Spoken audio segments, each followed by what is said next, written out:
We all face them, don't we? Those really big life decisions, especially around things like school and jobs. It can feel like you're standing at this huge crossroads, and maybe the map isn't super clear. And sometimes the advice we get, well, it feels kind of limited too. But what if that starting point, maybe feeling like you don't have all the advantages, what if that actually sparks something amazing, like a real drive to shape your own path? Because, even if we start in different places, that urge to steer your own ship, that's something, well, it's something we all share. Welcome to the deep dive. Today, we're really getting into an incredibly inspiring personal story. Our source is this very open reflection from a hardware engineer. He goes by Koala Bear, and he shares this amazing journey, right? From a village in rural Shandong, China, all the way to actually owning a home in Beijing. Quite something. So our mission today, it's really to pull out the nuggets of wisdom from Koala Bear's story. We'll look at what he says about his native family advantage, or maybe the lack of it initially, and that huge decision he made to go for postgraduate studies, plus his core belief in shaping his own future. We want to explore how he used determination and some really smart thinking to overcome those early limits and basically build the life he wanted. Yeah, what's really striking about Koala Bear's story, I think, is that it's not just about one person's success. It also kind of shines a light on the systemic hurdles lots of people face and just how much personal drive it takes to get past them.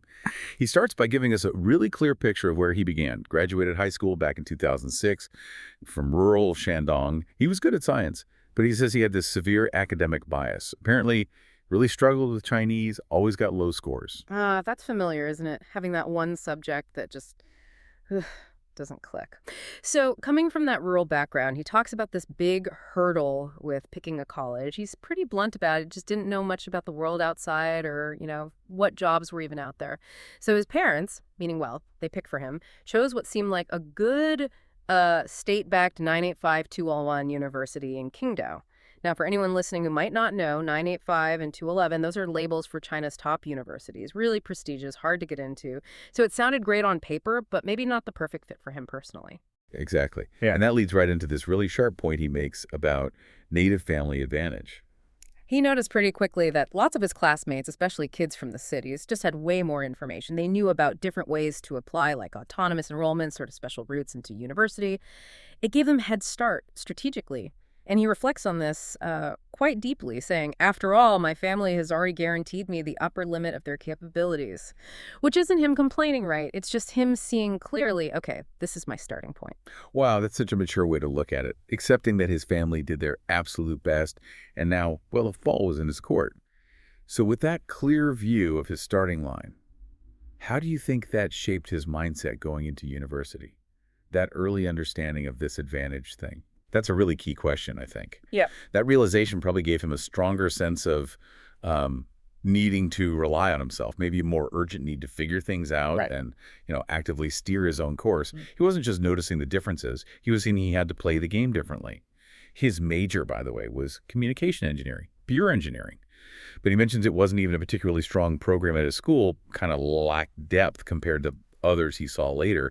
So even the path chosen for him wasn't ideal, which probably just reinforced that feeling of needing to find his own way. Yeah, that context really makes what comes next even more powerful. He talks about his first days at uni, feeling this big gap between him and the city kids. They seemed, I guess, more talented, had more money, just more well-rounded, and it made him really anxious. He says while his roommates were kind of indulging and degenerating, he persisted, maintaining his original intention. Hmm, that sounds like a really intense period of self-awareness and just grit. How did that internal struggle lead to the big decision, specifically deciding to go for grad school? Well, that struggle was definitely the catalyst. It really firmed up his decision to not follow the same path as his roommates. So in his second year, sophomore year, he locks onto this goal, pursue postgraduate studies. In China, that's the Kaian, this huge national exam. It's often seen as like a massive second chance, right? A way to get into a better university or a field you're more passionate about. And he calls this decision the most important opportunity to change fate. And crucially, his first time actively challenging life's destiny. So this wasn't just drifting into something. It was a very conscious, deliberate move to basically redesign his future. Okay, so not just a vague idea. What did the actual planning look like? Especially thinking about his background, the money situation he mentioned. Oh, his approach was super methodical, really strategic, not just wishful thinking at all. His sister, who later got a PhD, seems to have influenced him. He set his sights on Beijing, knew a capital city meant more opportunities. Then he did the homework, researched jobs, looked up admission scores for different places. But here's the really smart part. He specifically looked for a program with no tuition fees and monthly subsidy. That shows incredible financial awareness, doesn't it? Thinking long-term about the economics, not just the academics. It's a key point, really. Understanding the financial side of your education can be just as vital as the prestige, maybe even more so, if you're starting with fewer resources. Absolutely. That's such a practical, powerful lesson. He wasn't just dreaming, he was building a plan he could actually afford. And this new direction, it made him see his undergrad years differently, didn't it? He says, university was the most important stage of my life, but then adds this really insightful bit. The path after university has been correcting the path I chose incorrectly in university. Hmm. It's not regret, is it? It's more like acknowledging he was actively steering, course correcting, not just accepting the initial route. And that makes you think, doesn't it? How often do we really stop and notice if the path we're on isn't quite right? And more importantly, how actively do we try to, well, correct it? Koala Bear's story really shows that this kind of self-correction can be incredibly empowering, transformative even. It's about seeing your education, your career, as something dynamic, adaptable, not just a straight line you're stuck on. So he makes the big decision, gets through the Cayenne, moves to Beijing for his master's, and now he's living there, building this life. He's a hardware engineer now, which he says is a seamless continuation from his master's. And he talks about putting a belief, a sentiment into his work. Sounds like he's found some real meaning there, even with the day-to-day pressures. And those pressures in Beijing sound intense. He's very open about it, constant overtime, working weekends, always feeling like he's on call. It really highlights the sheer effort it takes to make it in a huge city like Beijing, especially coming from, a rural background with less initial support. It's just proof of his incredible work ethic, his determination. And the cost of that life, especially buying a home. Wow. He says getting that apartment in Beijing relied on the efforts of the whole family. Used up all the savings from both his family and his wife's family. He jokes, but maybe it's a bit sad too, that his income level is poor, just escaped poverty. And he hasn't even reached cherry freedom. I love that metaphor. Just being able to buy small luxuries, like cherries, without worrying about the cost. It shows that even after making progress, the financial squeeze is still very real. It's a pretty stark picture, yeah. Yeah. Even with a good job, a skilled profession, the cost of living in these big global cities is just staggering. But what really gets me, despite all that ongoing pressure, is his optimism. It shines through. He wraps up that part by saying, future expectations should get better and better. That's not just like wishful thinking. It speaks to a really deep resilience. His journey shows resilience isn't just about toughing things out, right? It's about actively finding and building new ways forward, keeping that hopeful outlook even when things are hard. That resilience, yeah, that fighting spirit, it really comes across. And looking back now, he shares some really deep thoughts, almost like advice he'd give his younger self. He mentions this recurring dream he has being back in high school studying for the Gaokao.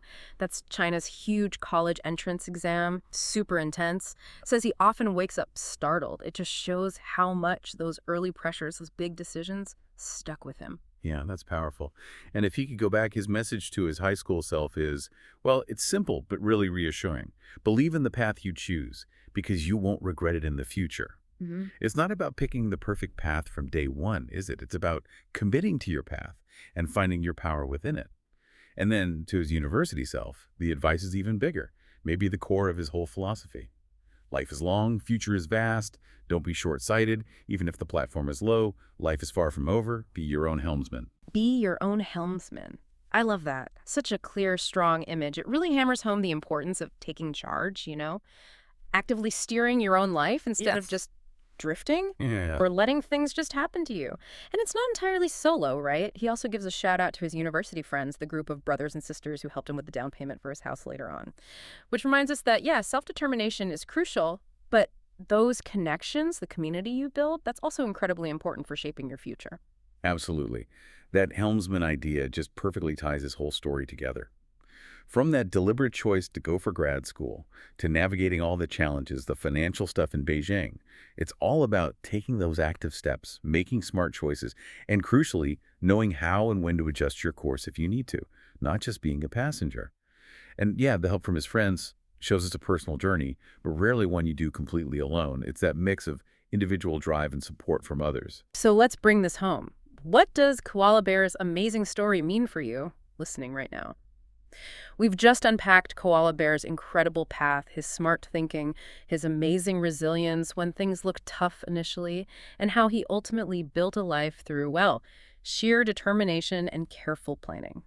We saw how he dealt with early disadvantages, made those game-changing decisions, and keeps pushing forward with this really hopeful attitude. Yeah, there's some really powerful takeaways here, I think. Maybe it's his cleverness in finding that master's program that was tuition-free and paid a stipend that really shows how vital it is to understand the financial side of education choices. Or maybe it's his determination during university, even with all the anxiety. It shows resilience isn't just about putting up with hardship. It's about actively creating new opportunities. And then there's his big idea, Yeah. being your own helmsman, taking charge of where your life is going. That advice he'd give his university self. The path after university has been correcting the path I chose incorrectly in university. That really makes you think, doesn't it? It's this idea of constant self-correction. How many of us really lean into that? The idea that life is a series of adjustments, actively steering when we realize we're a bit off course. What would it actually look like if we all decided to consciously be the helmsman of our own ever-changing journeys, instead of just, going with the flow? Something really powerful to mull over. Thanks for joining us on this exploration.